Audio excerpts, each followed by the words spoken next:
सिद्धेभ्यः ॐ नमः सिद्धेभ्यः ॐ नमः सिद्धेभ्यः। मंगलम भगवान वीरो मंगलम गौतमो गणी मंगलम कुंद कुंदाद्यो जैन धर्मोस्तु मंगलम। सर्वमंगल मांगल्यम सर्वकल्याणकारकम प्रधानम सर्वधर्माणां जैनम जयतु शासनम जैनम जयतु शासनम। वंदित सर्वसिद्धे धूममलमणोभवं गतिं पते वोच्छामि समय पाहुड़ मिणमो सुध केवली। अनंतानंत सिद्ध परमेश्वरी भगवान की, देवादिदेव 1008 महावीर भगवान की, आचार्य गुरुवर्षि कुंद कुंद भगवान की, आचार्य गुरुवर्षि विद्यासागर जी मुनि महाराज की। उदय में आए हुए द्रव्य कर्मों के साथ जीव पुद्गल कर्म को जानते हुए भी उस कर्म फल में किसी भी प्रकार का राग द्वेष नहीं किया करता है। इसी का वर्णन आगे कर रहे हैं। न विपरिणमदि न गिन्नदि उपपज्जदि न परदपपज्जाये नाणी जानन्तो विहु पुग्गलकम फलमनन्तं। न विपरिणमदि न गिन्नदि उपपज्जति न परदपपज्जाये नाणी जानन्तो विहु पुग्गलकम फलमनन्तं। ज्ञानी पुग्गल कमल कम फलम अनंतम, अनंत पुद्गल कर्म फलों को क्या करता है? जानते हुए भी पर द्रव्य पच जाए। कैसा जान रहा है? पर द्रव्य की पर्याय में उसको जानता हुआ न भी परिणमदि न परिणमन करता है, न गिन्नदि न ग्रहण करता है, न उपपज्जति उपजता भी नहीं है। क्या मतलब? कहने का तात्पर्य यह है कि ज्ञानी जीव पुद्गल कर्मों के अनंत सुख दुख फलों को जानता हुआ भी निश्चय से पर द्रव्य की पर्याय में ना तो परिणमन करता है, मतलब उस रूप नहीं होता, ना उनको ग्रहण करता है और ना ही उस रूप उत्पन्न होता है। उस रूप कोई भी परिणति उसकी नहीं होती, क्योंकि वह समझता है कि ये कर्म अलग हैं, कर्म फल अलग हैं और मेरी जीव आत्मा इनसे बिल्कुल प्रभावित नहीं होगी यदि मैं समीचीन रूप से पुरुषार्थ करूं। यह जीव का पुरुषार्थ है कि वह उस रूप में परिणमन करे या ना करे। ज्ञानी नितांत सुख के दुख के दलों को है जानते जड़मयी विधि के फलों को। वे साधु किंतु न कभी पर रूप पाते, स्वीकारते न पर को पर में न जाते। पुद्गल कर्मों का फल सुख दुख के रूप में मिला करता है। द्रव्य कर्म कुछ शुभ रूप में है, कुछ अशुभ रूप में। जीव जैसा भाव करता है उसी रूप उसको कर्म का फल मिला करता है। शुभस्य पुण्यस्य शुभ पापस्य, शुभ कर्मों का भावों का फल शुभ रूप में जिसको पुण्य कहते हैं, और अशुभ कर्मों का फल अशुभ रूप में जिसको पाप कहते हैं। इस प्रकार पुण्य और पाप के रूप में यह कर्मों का फल देखने में आता है। लेकिन जो ज्ञानी होता है वो इनकी व्यवस्था को समझता है कि ये कर्म पुद्गल है और मेरी आत्मा जीव आत्मा चैतन्य आत्मा है। इन कर्मों से और कर्मों के फलों से मेरी आत्मा का कोई भी संबंध नहीं है। मेरी आत्मा उस रूप में परिणमन नहीं कर सकती है, लेकिन यदि करती है तो वह अपना पुरुषार्थ मूलक नहीं है। जैसे द्रव्य भाव कर्म हुए वैसे द्रव्य कर्म, और जैसे द्रव्य कर्म हुए उसी के अनुसार भाव कर्म होते जाते हैं और यह संतति निरंतर अनंत काल से चल रही है और आगे भी चली जाएगी। लेकिन जिसने यह संबंध स्वीकार करते हुए भी कि हाँ संबंध तो हो रहा है पुद्गल कर्मों का, लेकिन मेरी आत्मा इनसे अत्यंत भिन्न स्वभावी है, ये पुद्गल कर्म जड़ रूप है और इनका फल भी जो मिल रहा है पर के रूप में ही मिल रहा है। आत्मा इन कर्म फलों से अछूती है। कर्मों का फल यदि उसको मिल रहा है तो मिलते हुए भी आत्मा का परिणमन उस कर्म के फल के रूप में नहीं होना चाहिए, ऐसा पुरुषार्थ यह जीव कर लेता है। पुरुषार्थ करना अत्यंत आवश्यक है और यह पुरुषार्थ मौके पर ही हो ऐसा नहीं है, जब कर्म का फल मिले तभी हो, निरंतर इसका अभ्यास करना आवश्यक है। वैसे तो आचार्यों ने 4 प्रकार के पुरुषार्थ आगम में बतलाए हैं। पता है आप लोगों को कौन कौन से कर्म हैं, कौन कौन से पुरुषार्थ हैं?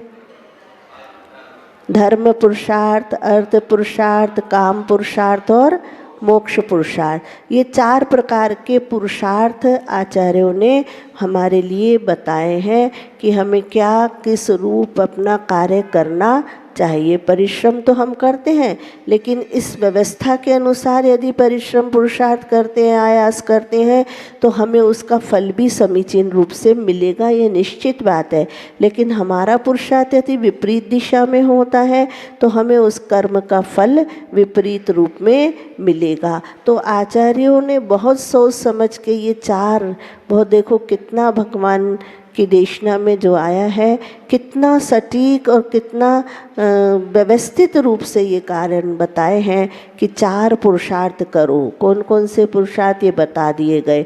अब आपके लिए आगम पढ़ते हैं, प्रथमानुयोग वगैरह पढ़ते हैं, उसमें आप लोगों को मालूम तो है, लेकिन उसका चिंतन किस रूप में हो रहा है ये नहीं कह सकते, क्योंकि चिंतन हमारा समीचीन दिशा में होना चाहिए।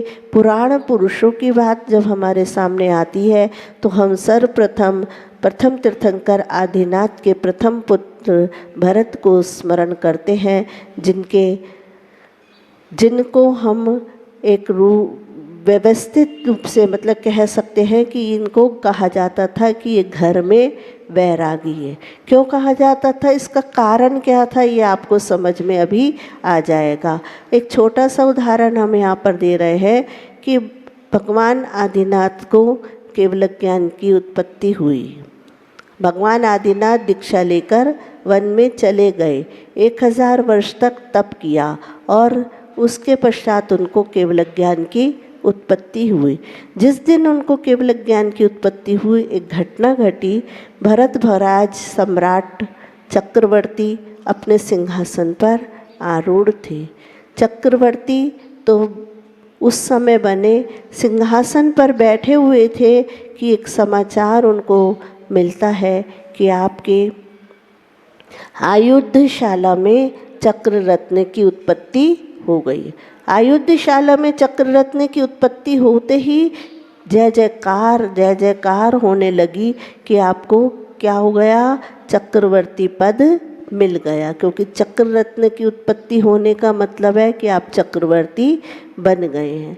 राजा सहज रूप से अपने सिंहासन पर आरूढ़ रहे, किसी भी प्रकार की कोई प्रतिक्रिया मन में नहीं हुई, बाहर नहीं हुई, और उस दूत को उन्होंने पारितोषिक वगैरह दिया, वो वहाँ से चला गया। तभी दूसरी ओर से रणवास की एक दासी वहाँ पर उपस्थित होती है और जय जयकार करती हुई कहती है कि भगवान आपके रणवास में पुत्र रत्न की उत्पत्ति हुई है। इधर चक्र रत्न की उत्पत्ति, इधर पुत्र रत्न की उत्पत्ति, लेकिन चक्रवर्ती को कोई भी समाचार विशेष आह्लादित नहीं कर सका। उसको वहाँ से जाना हुआ उस दासी का कि एक और समाचार कि राज उद्यान का माली वहाँ पर प्रविष्ट हुआ और उसने यह समाचार उस चक्रवर्ती भरत को दिया कि भगवान आपके पिता श्री आदिनाथ भगवान को केवल ज्ञान की उत्पत्ति हुई। केवल ज्ञान की उत्पत्ति का समाचार सुना जैसे ही भरत चक्रवर्ती ने अपने सिंहासन से उठकर खड़े हो गए। जिस दिशा में भगवान का सम्मोहन आया था उस दिशा में 7 कदम आगे बढ़कर भगवान को साष्टांग नमस्कार किया और प्रणाम करके सारे प्रजा, राजा, रणवास, परिजन, पुरजन सबके लिए संदेशा दिया गया कि महाराज भगवान आदिनाथ का केवल ज्ञान महोत्सव मनाने के लिए समूह शरण में जा रहे हैं। 3 घटनाएं सामने प्रस्तुत हुई, लेकिन भरत चक्रवर्ती को आह्लादित कौन सी घटना कर रही है? किस घटना ने उसको झकझोर दिया है? किस घटना के कारण उसके मन में उत्साह उत्पन्न हुआ है? किस घटना का संदेशा उसने परिजन और पुरीजन को दिया है? यह बात आप लोगों के लिए चिंतन करने के योग्य है, क्योंकि आप लोग भरत के वंशज हैं और उनकी परंपरा को आगे आपको बढ़ाना है। तो उन्होंने क्या किया, इस पर भी आपको दृष्टिपात करना होगा। अपने चिंतन की धारा को उस ओर प्रवाहित कीजिए और सोचिए, विचार कीजिए कि भरत चक्रवर्ती ने पहले चक्ररत्न की पूजा क्यों नहीं की? भरत चक्रवर्ती ने पहले पुत्र रत्न को देखने का मन क्यों नहीं बनाया? इस स्थान पर यदि हम होते तो हम क्या करते हैं? यदि मान लो आपके यहाँ नगर में साधुओं का आगमन हो रहा है, कोई संग मुनि महाराज आ रहे हैं, आगमन का समय है, उसी समय आपके घर में पुत्र रत्न की उत्पत्ति हो गई और उसी समय आपकी लॉटरी निकलने का समय है। मान लो लॉटरी का डेट आ गई है, टिकट आ गई है कि इस समय इतने समय पर आपको वहाँ पर प्रस्तुत होना है। आप तीनों में से कौन से काम करोगे बताओ? हैं?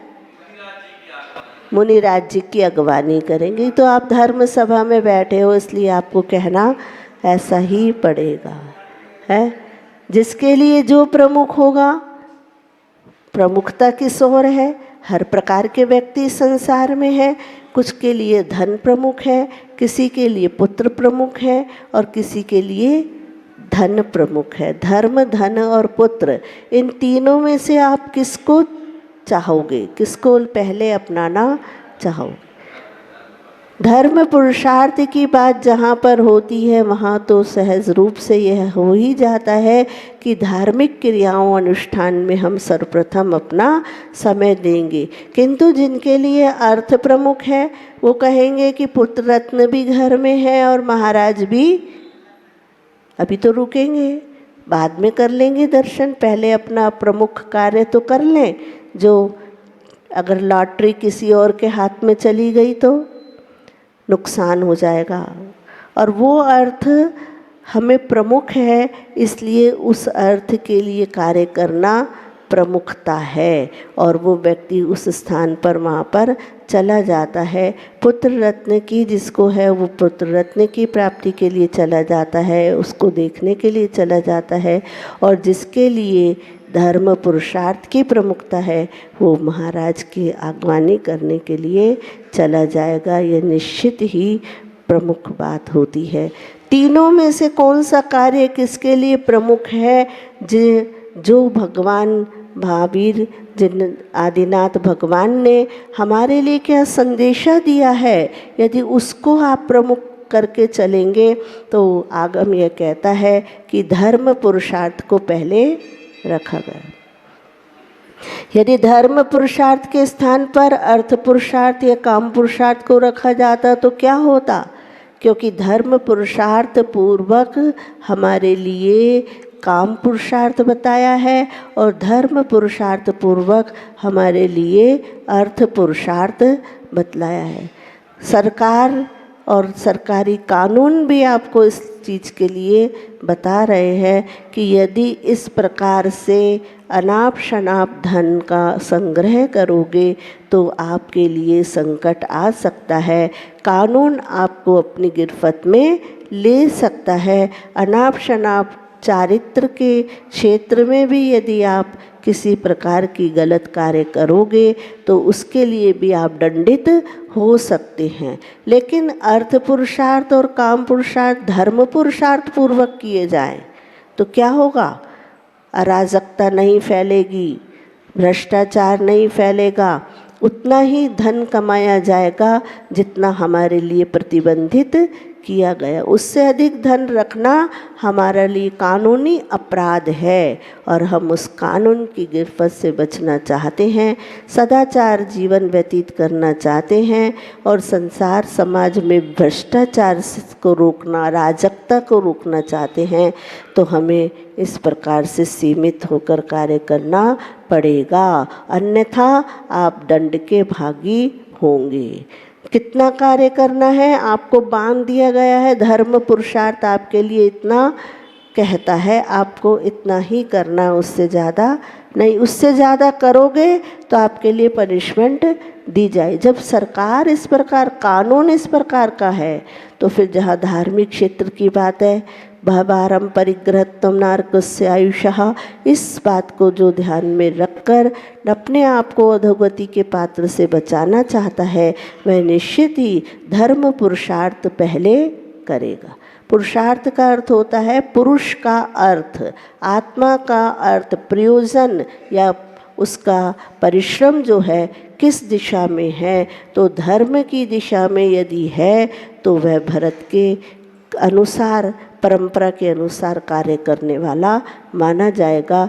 आगम की इन 4 बातों को आपको ध्यान में रखकर चलना होगा, अन्यथा यह कर्म बंध का कारण बनेगा। कर्म बंध कर रहे हैं अज्ञानता या मोहवश, इसकी बात नहीं है। कर्म बंध हो चुका है, उस कर्म के उदय में इस जीव की परिणति कैसी होती है। कर्म बंध के उदय में जिन पुद्गल कर्मों का उदय है उस रूप यदि इस जीव की परिणति होती है, इस जीव का कार्य होता है तो वह किस रूप से करे, तो उस पुद्गल कर्मों के रूप में वह परिणमित ना हो। पुद्गल कर्म जिस रूप में है उस रूप में इनका परिणमन ना हो, इस प्रकार से यहाँ पर कहा जा रहा है। पुद्गल कर्मों के फल जो कि सुख दुख के रूप में शक्ति की अपेक्षा से अनंत प्रकार का होता है, उसको भेद विज्ञानी जीव जानता हुआ भी वर्तमान सुख दुख रूप शक्ति की अपेक्षा निमित्त उपादान रूप उदय में आया हुआ पुद्गल कर्म जो परद्रव्य पर्याय स्वरूप है उसके रूप में यहाँ पर आता है। जैसे मिट्टी कलश रूप परिणमन करती है, वैसे शुद्ध नय की अपेक्षा ना तो परिणमन ही करता है, ना तन्मयता के साथ उसे ग्रहण करता है, ना उसकी पर्याय रूप उसे उत्पन्न ही होता है। मिट्टी का घड़ा बन रहा है, कलश बन रहा है, जैसे मिट्टी कलश रूप परिणत हो गई है, उस ही रूप हो गई है कलश के रूप में, वैसे आत्मा उस कर्म बंध करने के पश्चात जब कर्म उदय में आ रहा है उस उदय रूप परिणत ना हो, उसको स्वीकार भी ना करे, उसको ग्रहण भी नहीं करे और उस रूप परिणत ना हो, यह आत्मा का पुरुषार्थ माना जाता है। क्योंकि कर्म का उदय तीव्र भी होता है, व्यक्ति उसमें गाफिल हो जाता है, लेकिन ज्ञानी पुरुष कभी कर्मों से प्रभावित नहीं होता, वह अपने कर्म रूप में है और भाव रूप में है, इस प्रकार का भेद विज्ञान करता रहता है। मृतिका और कलश में तो परस्पर तादात्म लक्षण संबंध है, वैसा ज्ञानी जीव का द्रव्य कर्म के साथ तादात्म संबंध क्या कहलाता है, उसी रूप परिणत हो जाना। जैसे मिट्टी कलश रूप परिणत हो गई है, उसका साथ तादात्म संबंध है, यानी घट बन गया है तो मिट्टी उस ही रूप है। किंतु जीव जो कर्म करता है, जो भाव करने से कर्म बंद करता है और कर्म उदय जब आता है तब उस उदय रूप जीव का कोई तादात्म्य संबंध नहीं होता। कर्म और जीव का संश्लिष्ट संबंध होता है, आपस में मिलते हैं तो वो जुदा भी हो जाते हैं, उसका उस रूप परिणमन नहीं होता। वैसे ज्ञानी जीव का द्रव्य कर्म के साथ नहीं है। फिर प्रश्न उठता है कि ज्ञानी जीव क्या करता है? तो आचार्य कहते हैं कि वह विभाव परिणामों से रहित एक चिदानंद स्वभाव से परिपूर्ण आत्म तत्व का निर्विकल्प समाधि में स्थित होकर ध्यान करता है। वह आत्मा की उत्कृष्ट रूप से परिणति जो हो रही है, विभाव भावों को छोड़कर स्वभाव में ही रमण करने की हुआ करती है। ज्ञानी जीव जो कि मोह और कर्मों के उदय से प्रभावित नहीं है, वह जीव अपनी आत्मा की उस शुद्ध निश्चल अवस्था में स्थित रहता है। निर्विकल्प समाधि में स्थित होकर वह आत्मा का ध्यान करता है। जिसकी आत्मा के ऊपर आत्मा के गुणों का रंग चढ़ा हुआ है, उसके लिए दूसरे कोई रंग प्रभावित नहीं कर। कर्म का उदय किसी भी रूप में हो, कोई प्रभाव उनके ऊपर नहीं पड़ता। जैसे काले रंग के ऊपर दूसरा रंग कोई चढ़ सकता है क्या? कोई दूसरा रंग उसके ऊपर निखर सकता है क्या? नहीं हो सकता। उसी प्रकार इस जीव के ऊपर आत्मा का रंग जब चढ़ जाता है तो उस आत्मा के ऊपर आत्मा के स्वभाव के चिंतन का वर्णन करते हुए उस परिणत आत्मा का दूसरे कर्म का उदय आने रूप कोई भी परिणमन नहीं होता। आत्मा आत्मा में रहता है। आत्मा अपने आत्मा के गुण जो चैतन्य गुण हैं, ज्ञान दर्शन, उन गुणों का चिंतन मनन करता हुआ स्थित रहता है। आत्मा आत्मा में ही रहता है और कर्म का फल कर्म में है। उसका फल आत्मा के ऊपर कोई भी प्रभाव नहीं डाल सकता। ज्ञानी जीव पुद्गल के फल स्वरूप अनंत दुख रूप परिणमन नहीं करता और ना ही ग्रहण करता, ना ही पर द्रव्य रूप उत्पन्न होता है। क्या है? ज्ञानी जीव अनंत दुख रूप क्यों कहा है? कर्म का फल कैसा है? कर्म का फल अनंत दुख रूप है। हमें तो सुख रूप दिख रहा है, क्योंकि सातादि कर्मों का, शुभ कर्मों का उदय जब आता है तो वो कैसा होता है? सुख रूप होता है। असाता का दुख रूप होता है। तो जब साता का सुख रूप होता है तो वो दुख रूप कैसे है? साता का फल हमको, शुभ कर्मों का फल शुभ रूप में मिल रहा है, तो वो दुख रूप में कैसे हुआ? किस प्रकार से हुआ? विचार कीजिए कि जब सातादि शुभ कर्मों का फल हमको मिल रहा है तो व्यक्ति उस कर्म के फल में हर्ष करता है, सुख मानता है, आनंदित होता है और अपने आप को उसमें तन्मय कर देता है। अपनी आत्मा की परिणति उस रूप मान लेता है। मैं सुखी दुखी, मैं रंग राव, मेरे धन ग्रह गोधन प्रभाव, मेरे सुत्य में सबल दीन बेरूप सुभग मूरख प्रवीण। ये परिणतियाँ किसकी है? जीव की अपनी मानसिकता है कि मैं सुखी हो गया, मैं दुखी हो गया। शुभ कर्मों का उदय आया, मैं सुखी हो गया। अशुभ कर्मों का उदय आया, मैं दुखी हो गया। तो यह सुख और दुख अरहट की घटी के समान आते और जाते हैं। सुख कभी सुख रूप में नहीं रहता, दुख कभी दुख रूप में निरंतर नहीं रहता। सुख के बाद दुख आता है और दुख के बाद सुख आता है। ऐसा ही है, ऐसी है व्यवस्था है। अरहट की घटी में एक तरफ से पानी भरता है, दूसरी तरफ से वो खाली होता, इधर खाली होता है, इधर भरता है, इधर भरता है और उधर खाली हो जाता है। जैसे ये चक्र चलता रहता है वैसे ही सुख दुख का चक्र चलता रहता है। व्यक्ति हमेशा हमेशा सुखी भी नहीं रह सकता। सुख के बाद अवश्य ही दुख आएगा और दुख भी हमेशा दुख नहीं रहता। दुख के बाद निश्चित रूप से सुख आएगा। कब आएगा और कितने समय के लिए आएगा, ये जैसा हमने कर्म स्थिति अनुभाग बांधा है उसके ऊपर डिपेंड करता है। लेकिन आएगा, निश्चित रूप से आएगा, क्योंकि इन कर्मों की स्थिति समाप्त होगी तो अवश्य ही दूसरा कर्म अपना फल देने के लिए प्रस्तुत होगा। लेकिन जो संसारी प्राणी है, जो व्यक्ति मोह से प्रभावित है, मोह के कारण, अज्ञानता के कारण वह समझ नहीं पाता है, तो वह उस सुख और दुख की परिणति को अपने रूप में समझ लेता, ग्रहण कर लेता है, स्वीकार कर लेता है और उसी रूप परिणमन भी कर लेता है कि मैं दुखी हो गया, मैं सुखी हो गया, मैं निरोगी हो गया, मैं रोगी हो गया, मैं बुद्धिमान हो गया, मैं बुद्धिहीन हो गया, मैं अमीर हो गया और मैं गरीब हो गया। इस रूप मानसिकता वो अपनी बना लेता है। लेकिन आचार्य कहते हैं कि एक बात का श्रद्धान रखो कि ये कर्म उदय में आए हैं तो निश्चित रूप से फल दे के निर्जरित होंगे, चले जाएंगे, ये हमेशा रहने वाले नहीं हैं। और आप लोगों को एक मानसिकता बना लेनी चाहिए कि यह भी चला जाएगा। जो सुख रूप चला गया और दुख रूप चला गया, ये हमेशा नहीं। जीवन में कितने उतार चढ़ाव आए, कितनी घाटियाँ पार करके आए अपन। अपने अपने जीवन को देखो, क्या हमेशा सुखी मिला, क्या हमेशा दुखी मिला? निरंतर बताओ, कभी दुख के बाद सुख आया कि नहीं और सुख के बाद दुख आया कि नहीं?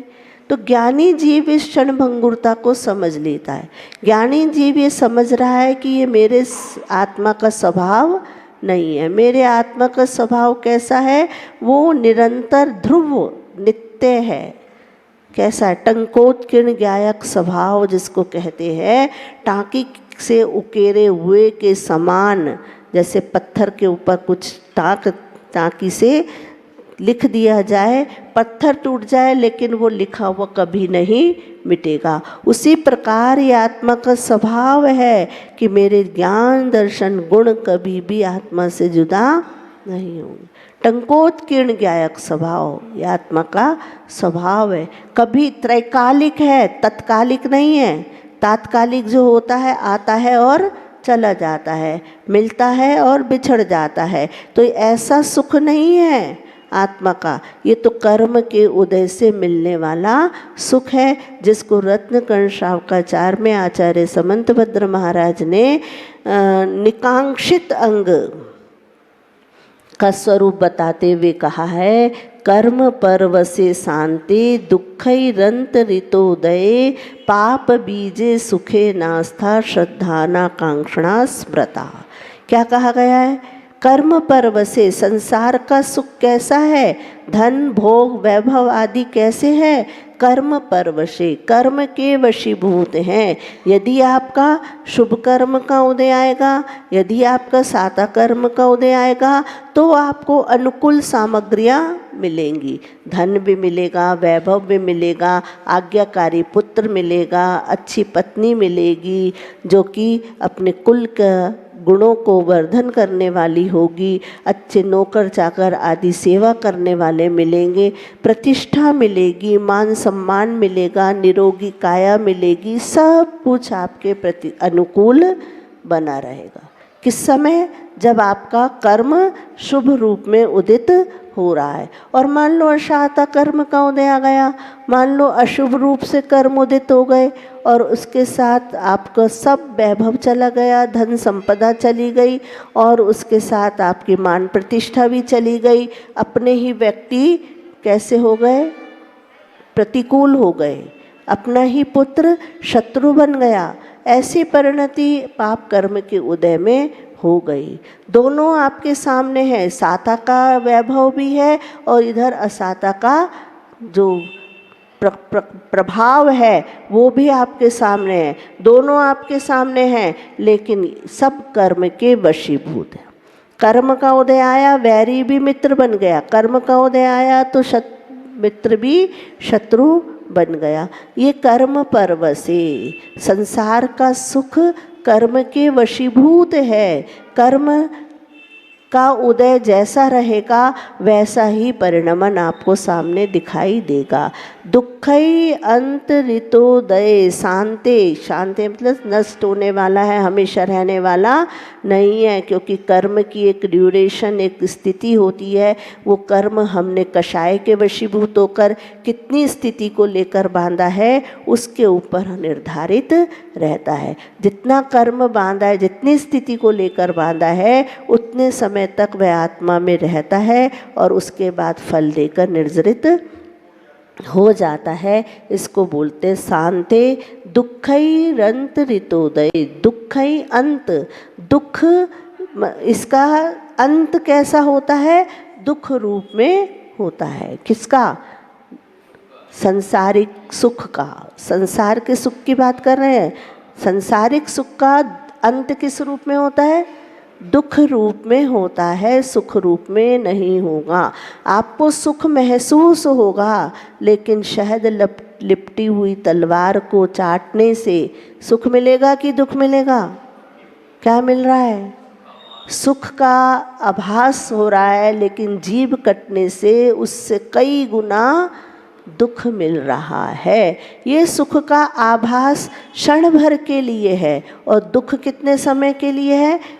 लंबे समय, बहुत समय। जब तक वो जीभ आपकी ठीक नहीं होगी तब तक आपको उस दुख का आभास होता रहेगा। तो ये सुख सुख रूप में आ रहा है, ये आभास आपको हो रहा है, लेकिन इसका अंत दुख रूप में ही हुआ करता है। जैसे खाज को खुजाओ, खुजली करो, तो खुजली करने में कितना आनंद आता है, बहुत अच्छा लगता है। व्यक्ति कहते हैं कि देखो खुजाओ नहीं, तकलीफ़ होगी, लेकिन आप कहते नहीं बहुत अच्छा लग रहा है, और खुजाते जाते खुजाते जाते हैं, खुजाते जाते हैं, और अंत में वो क्या होता है? दुख का रूप, क्योंकि वहाँ से आपकी स्किन निकल जाएगी और वहाँ पे घाव हो गया, फिर उसमें पीड़ा शुरू हो जाएगी। इस तरह से ये सुख सुख रूप नहीं है, बल्कि सुखाभास है। सुखाभास आभास रूप है। कुछ हल्का सा महसूस, हल्का सा संवेदन हुआ सुख का, लेकिन बाद में दुख अवश्य ही आने वाला है, आता है और आकर चला जाता है, ये भी है, लेकिन वो अनंत दुख का कारण होता। मृग मरीचिका जिसको बोलते हैं। मृग मरीचिका क्या है? रेगिस्तान में गर्मियों के समय में चिलचिलाती धूप जब रेत के ऊपर पड़ती है, तो वहाँ पर देखने वाले को ऐसा आभास होता है कि सामने जल है। वहाँ पर मृग पानी की खोज में दौड़ते हैं कि सामने उनको लगता है, और आगे जाते हैं और आगे देखते हैं, फिर उसको सुख जैसा, जल जैसा लगता है। वहाँ पहुँचते हैं, फिर वहाँ सूखा, कुछ भी नहीं मिला, और आगे देखा तो और दिखा, और वह भटकता भटकता भटकता गर्मी में प्यास के कारण अपने प्राणों का अंत कर लेता है। उसको कुछ भी सुख रूप में नहीं मिला। सुख की अभिलाषा, सुख की प्यास और सुख पाने का जो भाव है, वो सुख का एहसास नहीं करा सकता। सुख का एहसास तो अपनी आत्मा से होगा। ये इंद्रियों का सुख है, ये विषयों का सुख है, ये संसार में प्राणी को भटकाने वाला है। ये कैसा है? संसार का कारण है। और आत्मा का सुख कैसा है? संसार का कारण नहीं होकर यह मोक्ष का कारण है। एक मोह में फंसा रहा है, एक मोक्ष की ओर ले जाने वाला है। दोनों सुख में बहुत अंतर है। सांसारिक सुख विषयों का सुख है, इनसे कभी भी तृप्ति नहीं मिलेगी। मिलती होती तो फिर आपसे कई गुना सुख तीर्थंकर भगवान को होता है, अनंत गुना सुख। उनके पास जो वैभव है, आपको तो एक रजकण के बराबर भी नहीं है, बिल्कुल भी आपके पास तो है ही नहीं जितना उनके पास वैभव है। लेकिन फिर भी यदि संसार विषय सुख होता तो तीर्थंकर क्यों त्याग, तीर्थंकर क्यों छोड़कर जाते? इतना उत्कृष्ट सुख उनके पास है, लेकिन उनको इस सुख में कोई सार नज़र नहीं आया। संसार असार है, इसमें कोई सार नहीं है। ऐसा कहते हुए अभी निष्क्रमण क्रिया किसको बोलते हैं? तप कल्याणक। भगवान वन में चले जाते हैं सब कुछ छोड़कर। क्यों चले जाते हैं? क्योंकि इन सब वस्तुओं में उनको सुख नज़र नहीं आए। सुख क्या वस्तु है, इसकी पहचान कैसे होती है, इसको देख लेना चाहिए। आचार्य महाराज ने कहा है, जो यो धरत्युत्तमे सुखे, जो संसारी प्राणी को संसार दुखतः सत्वान यो धरत्युत्तमे सुखे, जो संसारी प्राणी को संसार के दुखों से निकालकर उत्तम सुख में ले जाकर रख देता है, वह वास्तविक सुख है। कौन सा सुख है ये? वास्तविक सुख है। इसको हम सुखाभास नहीं कहेंगे, इसको हम सांसारिक सुख नहीं कहेंगे। सांसारिक सुख संसार में ही रहेगा, विषयों में रहेगा, तत्कालिक रहेगा, कर्म के उदय से मिलेगा और आया है तो चला जाएगा। जो आया है वो निश्चित रूप से जाएगा, लेकिन यह जो पारमार्थिक सुख है, जो उत्तम सुख में ले जाकर रख रहा है, वह धर्म कहलाता है और वह तात्कालिक नहीं त्रैकालिक हुआ करता है। धर्म का मतलब है स्वभाव, और स्वभाव त्रैकालिक हुआ करता है, तात्कालिक नहीं होता। त्रैकालिक से मतलब वस्तुनिष्ठ हुआ करता है। आत्मा का स्वभाव ज्ञान दर्शन गुण है, उस ज्ञान दर्शन गुण में वह निष्ठ है स्वभाव। धर्म उसी को कहा जाता है। जैसे शक्कर का स्वभाव मीठास, पानी का शीतलता, अग्नि का उष्णता, ये स्वभाव है, इनको इससे जुदा नहीं कर सकते। तादात्म्य संबंध है। जहाँ जहाँ जल होगा वहाँ शीतलता होगी। यह बात अवश्य है कि कर्म के उदय से अग्नि का संयोग मिला तो जल गर्म हो गया। तो ऐसे ही संसारी जीव का स्वभाव ज्ञान दर्शन गुण है, स्वभाव रूप में है, लेकिन कर्मोदय से जीव प्रभावित हुआ तो वैकारिक रूप में परिणमन कर गया, विकार उसमें आ गया है। जैसे पानी गर्म होने से अग्नि के संयोग से अपने शीतलता स्वभाव को छोड़ देता है, किंतु है स्वभाव त्रैकालिक है, उससे अलग नहीं होगा। क्यों नहीं होगा? क्योंकि उससे जुदा करेंगे तो जल का स्वरूप ही समाप्त हो जाएगा। इसलिए गर्म करने के बाद जब अग्नि को निकाल दिया जाए, अग्नि पे से उस जल को उठाकर दूसरे स्थान पर रख दिया जाता है, तो कुछ समय के बाद वह जल पुनः शीतल हो जाए, अपने स्वभाव में आ जाता है। संसार दशा में यह जीव कर्म से प्रेरित है, कर्म के उदय के कारण विकार रूप परिणमन कर जाता है। क्रोध कषाय का उदय आया, क्रोध कर लिया, मान कषाय का उदय आया, मान अहंकार कर लिया,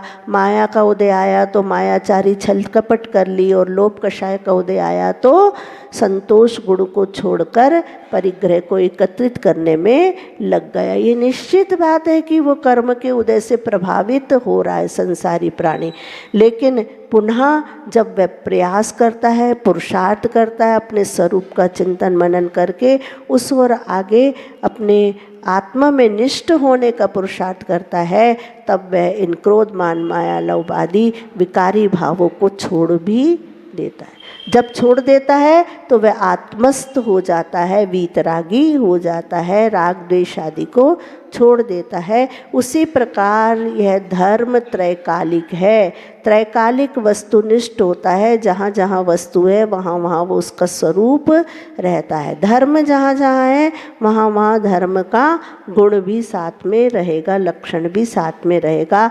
आत्मा जहाँ जहाँ है वहाँ वहाँ आत्मा का स्वभाव गुण जो है वो रहेगा। वर्तमान में विकारी परिणमन हो रहा है, होने दो, लेकिन जीवात्मा जब ज्ञानी हो जाता है, जब इन सब व्यवस्थाओं को समझ लेता है, कर्म कर्म का फल और कर्म के फल में मैं गाफिल ना हूँ, साम्य भाव रखूँ, समता रखूँ और उससे प्रभावित ना हूँ, तो वह विकारी भावों से बच जाता है। विकारी भावों से बचना और उन गुणों को प्राप्त करने के लिए एक प्रयास माना गया है, जिसको कहा जाता है कि साधक साधनों का सद्भाव और बाधक कारणों का अभाव, सो वस्तु की प्राप्ति, सो लक्ष्य की प्राप्ति। साध्य की सिद्धि में दो कारण चाहिए, बाधक तत्वों का, बाधक कारणों का अभाव होना चाहिए और साधक कारणों का सद्भाव होना चाहिए। तो बाधक कारण क्या है? हमारे अपने कर्म और कर्म के फल में होने वाले विकारी भाव। इन विकारी भाव से जब व्यक्ति बच जाता है तो अपने आप ही परिणति उसकी ऐसी होने लगती है कि वो जाकर कहाँ पहुँच जाता है? अपनी उस स्थान पर, कहाँ पर? जहाँ पर विकार उत्पन्न होने की संभावना नहीं है, उस स्थान पर वह पहुँच जाता है, अपनी आत्मा में निष्ठ हो जाता है।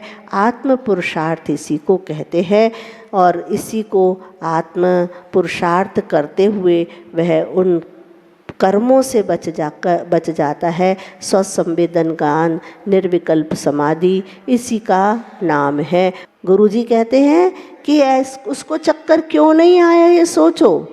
आप परिधि में बैठे हैं, झूला झूलने वाले परिधि में ऊपर नीचे हो रहे हैं और आप विकारी भावों से प्रभावित हो रहे हैं, कर्म के उदय से प्रभावित हो रहे हैं। और जो परिधि में रहता है वो कभी स्वस्थ नहीं रहता, और जो केंद्र बिंदु में रहता है, केंद्र में आता है, केंद्र को ही पकड़े रहता है, वो हमेशा हमेशा सुबह से शाम तक झुलाने की कार्य करते हुए भी उसको कभी चक्कर, उस आत्मस्थ रहता है। केंद्र का मतलब आत्मस्थ रहता है।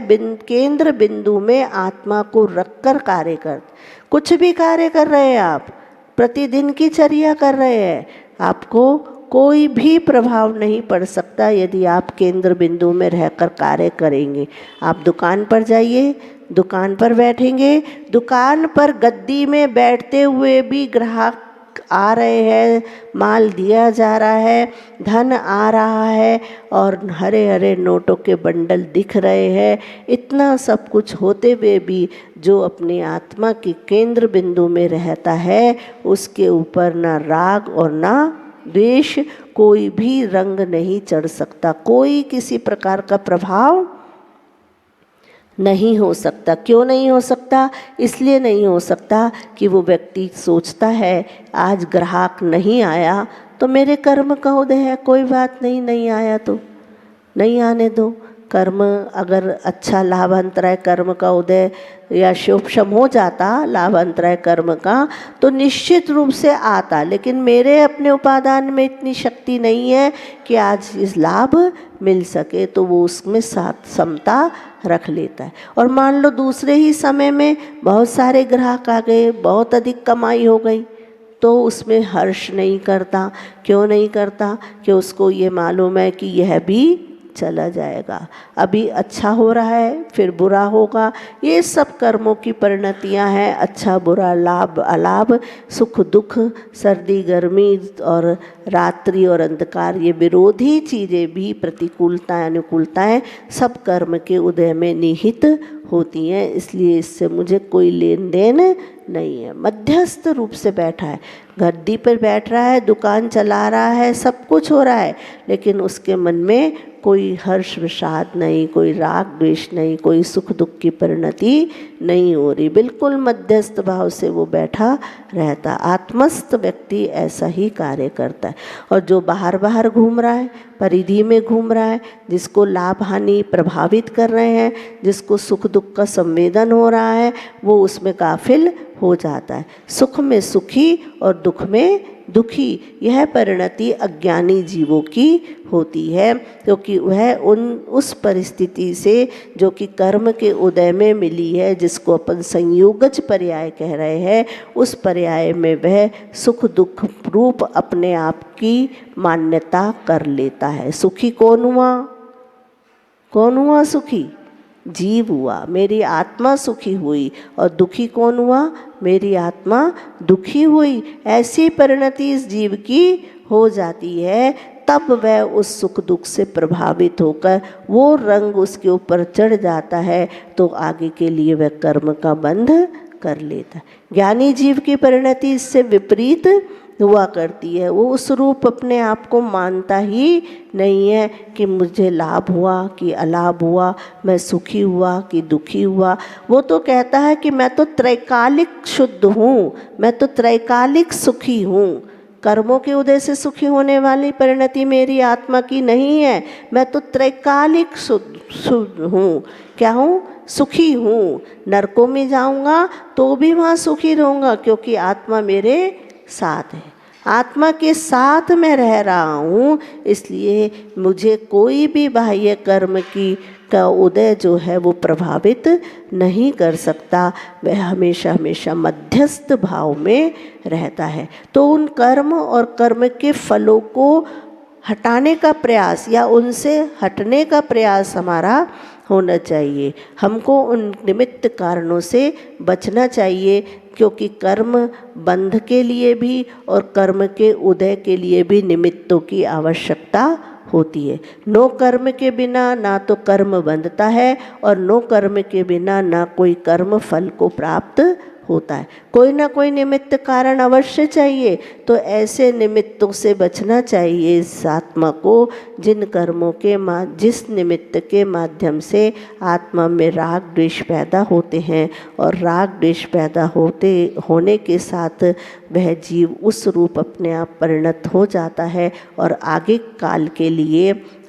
काल के लिए वह कर्मों का बंद कर लेता है। वो कर्म जब उदय में आएगा फिर दुख होगा, फिर वो कर्म भाव करेगा, फिर वो उसके बाद उदय में आएगा। इस तरह से द्रव्य कर्म से भाव कर्म, भाव कर्म से द्रव्य कर्म, आगे आगे ये परंपरा संतति रूप में चलती रहती है। और इस जीव को कभी भी सुख, त्रैकालिक शुद्ध आत्मिक पारमार्थिक सुख मिलने की गुंजाइश नहीं रहे। कभी भी ये सुखी नहीं हो सकता, क्योंकि वह कर्मों से प्रभावित है। लेकिन ज्ञानी जीव यहाँ पर कहा जा रहा है कि ज्ञानी जीव द्रव्य कर्म के साथ नहीं। अगर ऐसा होगा तो कभी कर्म बंध से छूटने की बात ही नहीं हो सकती, क्योंकि वो तो इसी रूप में चलता रहेगा। भाव कर्म से द्रव्य कर्म, द्रव्य कर्म से भाव कर्म, नो कर्म मिलते जाएंगे और अनंतकालीन यह संतति चलती जाएगी। कभी छुटकारा मिलने वाला ही नहीं है संसार से। लेकिन ज्ञानी जीव की जो परिणति होती है वह उन द्रव्य कर्मों के रूप में परिणत होता ही नहीं है। सुख या दुख, साता साता कैसा भी कर्म का उदय आए उसमें वह गाफिल नहीं है। मेरा स्वरूप नहीं है, ये मेरा स्वभाव नहीं है, ऐसा समझकर वो व्यक्ति अपने आप को कर्म के बंध से बचा लेता है। और दो कार्य 2 in 1 एक साथ दो काम होते हैं। पूर्वबद्ध कर्मों की निर्जरा और नवीन कर्मों का बंध, दोनों एक ही भाव से हो रहा है। ठीक है ना? एक भाव किया, एक कार्य किया, उसी कर्म के रूप में दो फल हमको, दो कार्य हो रहे हैं।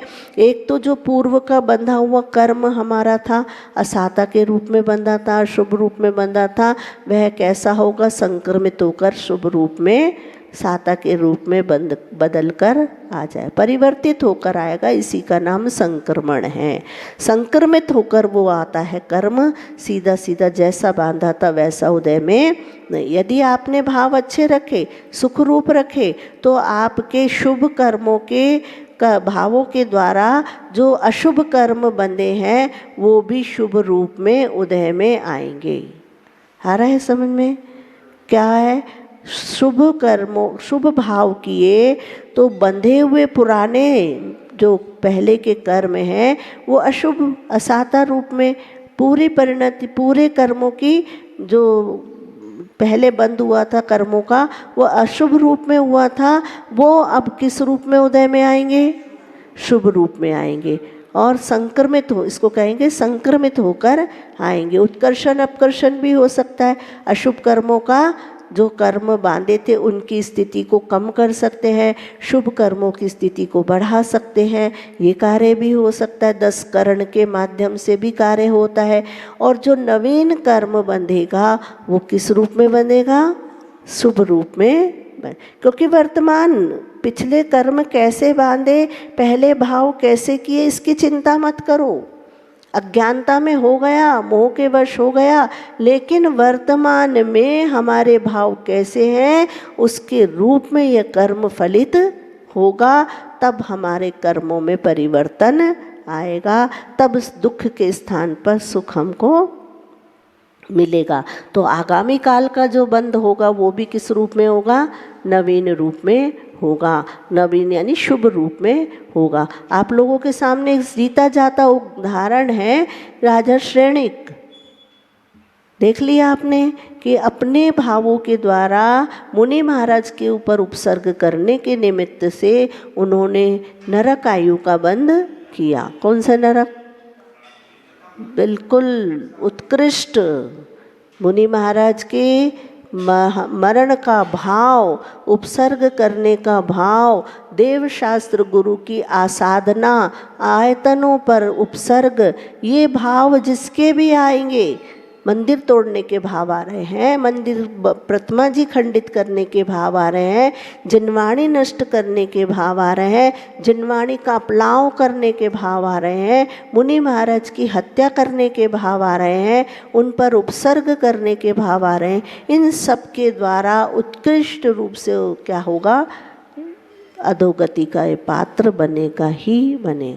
और उसके बाद परिणमन कैसा हुआ?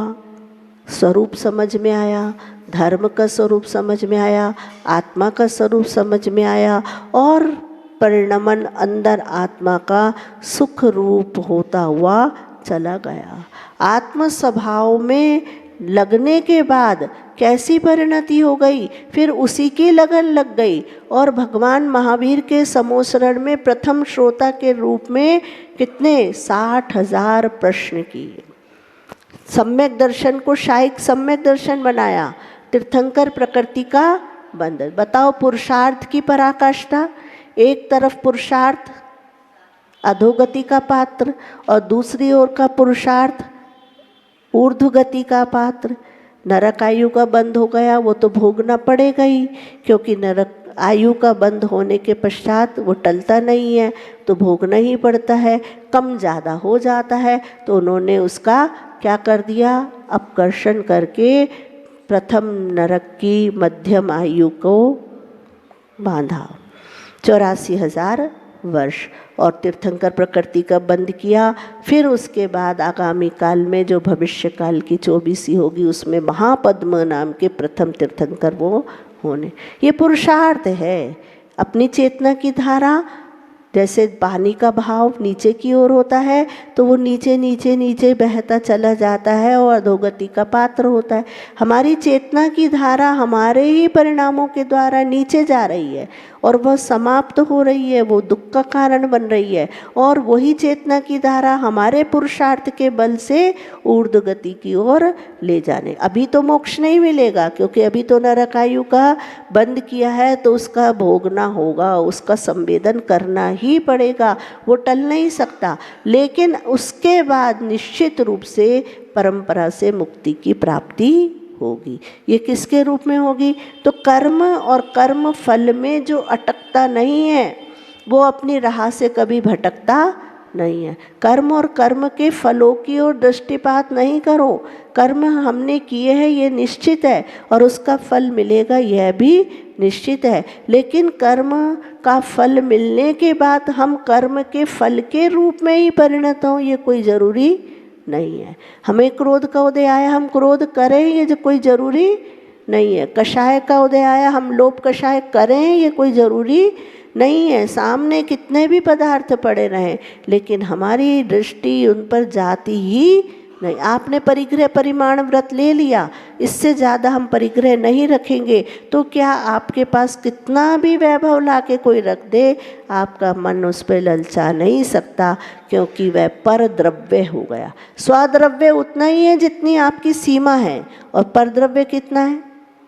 अपार अनंत दौलत संपदा जो है वो आपकी पड़ी हुई है, लेकिन उसकी ओर निगाह भी उठाकर नहीं देखी। जम्बू स्वामी को वैराग्य हुआ, एक रात का बस अवसर मांगा गया, एक रात का समय दे दो, सुबह की पहली भोर किरण निकलते ही मैं चला जाऊंगा। अपार दौलत सामने, कोठे के कोठे भरे हैं, हीरे जवाहरात माणिक मोती स्वर्ण और चांदी सब भरे पड़े, लेकिन उनकी ओर दृष्टिपात ही नहीं किया, क्योंकि परद्रव्य लोष्ठवत, परद्रव्य मिट्टी के समान है, मिट्टी की गिट्टी पड़ी है और द्रव्य पड़ा है एक समान है। उनको दोनों को समान मानता है वैरागी। वैरागी के लिए इन बहुमूल्य वस्तु की कोई कीमत नहीं रहती। आचार्य श्री ने मुखमाटी में लिखा है कि जब वैराग्य हो जाता है उस समय की दशा कैसी रहती है, जैसे वृद्धावस्था में ढाका की मलमल भी भारी लगती है, बोझ लगती है। ऐसे ही वैरागी के लिए परिग्रह बोझ लगते हैं, कर्मबंध का कारण है। इन सब कर्मों को बचने के लिए वैरागी अपनी दृष्टि ही मोड़ लेता है, दृष्टि ही परिवर्तन कर लेता है। और दृष्टि परिवर्तन हुआ तो सृष्टि भी परिवर्तित हो जाती है, संसार ही बदल जाता है उस व्यक्ति का। देख लो आप लोग, संसार ही परिवर्तित हो जाता है। अपार धन दौलत वैभव छोड़कर चला जा। और उस कुछ समय पहले उसी धन दौलत के लिए भरत बाहु लड़ रहे थे, उसी राज्य संपदा के लिए लड़ रहे थे। भाई भाई एक एक फीट जमीन के कारण कोर्ट कचहरी कर लेते हैं, और एक ही वस्तु पर दृष्टिपात होने पर कुलभूषण और देशभूषण की परिणति आत्मा की कैसी हो गई, उस पर द्रव्य रूप हो गई। और उसके बाद उनको एक दूसरे को मारने के भाव आ गए, सामने वाले का अस्तित्व समाप्त करने का भाव आ गया। लेकिन धर्म कहता है किसी का अस्तित्व समाप्त नहीं होगा। और जैसे ही वस्तु स्वरूप सामने आया, उस वस्तु स्वरूप का अवलोकन किया, चिंतन किया, और ये मन में अपराध बोध आया कि ओ मैंने क्या कर डाला, ये मेरे से क्या हो गया, कैसी गलती हो गई। जिस वस्तु को मैं अपनाना चाह रहा था वो मेरी थी कब, वो मेरी हो कैसे सकती है, क्योंकि उसका स्वरूप ही दूसरा है। इस प्रकार को आत्मा को बदलने का भाव कर्म के उदय में फल मिल रहा है, लेकिन उसमें गाफिल हो गए, कर्म का बंद कर लिया। जब समझ में आया, अकल ठिकाने आई, तब अपनी दृष्टि ही मोड़ ली। और दृष्टि क्या मोड़ी, जिस राजमहल की ओर पैर आगे बढ़ने थे वो कदम अब वन की ओर चले गए। एक के नहीं, दोनों ही भाइयों के कदम वन की ओर चले गए। भगवन शब्द स्वयं कह रहा है सब कुछ पर है, इसको अपनाओ नहीं। जो अपना है उसको अपना लो, और जो पर है उसको परख लो, और परख कर छोड़ दो। तो ये परखन जो है, यह निष्कर्ष रूप में जो अपने मन और मस्तिष्क में आना चाहिए, वही आत्म तत्व है। उस आत्म तत्व की परख करना, उस आत्म तत्व की पहचान करना पर द्रव्यों से विमुक्ता का कारण बन सकता है, बन जाता है। तो कोई भी व्यक्ति इस प्रकार की कर्म के उदय से प्रभावित ना हो। वर्तमान का पुरुषार्थ यही कहलाता है। पूर्व में किए हैं कर्म मैंने ही किए हैं, मुझे ही भोगने हैं, उसके निमित्त भी मिलेंगे, उस रूप परिणमन भी होगा, लेकिन हम उनसे बचते रहें, हमारे विकारी भाव आत्मा में न आ पाएँ, इसका प्रयास निरंतर हमारा चलता रहेगा। तो हमारी ये नौबत आने वाली नहीं है कि पुनः कर्म बंद हो जाए। पुण्यानुबंधी पुण्य और पुण्यानुबंधी पाप, पुण्य के उदय में पुण्य का बंद और पुण्य के उदय में पाप का बंद। कोई भी प्रयास आपका है, पुरुषार्थ आपका है, आपका दृष्टि है, आपके दृष्टिकोण है, आप जिसे अपनाना चाहते हैं वो अपना सकते हो। पुण्य के उदय में पुण्य का बंद कर सकते हो, पुण्य के उदय में पाप का भी बंद कर सकते हो। भावों का खेल है, भावों की परिणति है। भाव जिस रूप में बह जाए उसी रूप में आपका कार्य होगा। दूसरी ओर पापानुबंधी पुण्य है और पापानुबंधी पाप है। पाप कर्म के उदय में पुण्य का बंद और पाप कर्म के उदय में पाप का बंद होगा। इस प्रकार से आपकी परिणति है। उदय कुछ भी रहे, उदय की चिंता नहीं है, लेकिन उदय के साथ पुरुषार्थ वर्तमान में जो होगा उसी रूप आगे का कर्म बंधेगा, उसकी हमको चिंता करना है। कर्म ना बंधे सर्वोत्कृष्ट है, लेकिन बंध रहा है तो कम से कम पाप रूप में न बंधे, पुण्य रूप में ही बंधे, यही हमारा पुरुषार्थ सफल हो, ऐसी भावना हमारी बनी रहे निर्मल आत्म परिणामों के द्वारा कि हम कर्म बंध से बचते हुए, कर्म की निर्जरा करते हुए एक दिन उस मोक्ष तत्व की प्राप्ति करें। इसी भावना के साथ बोलिए आचार्य गुरुवर श्री विद्यासागर जी महाराज।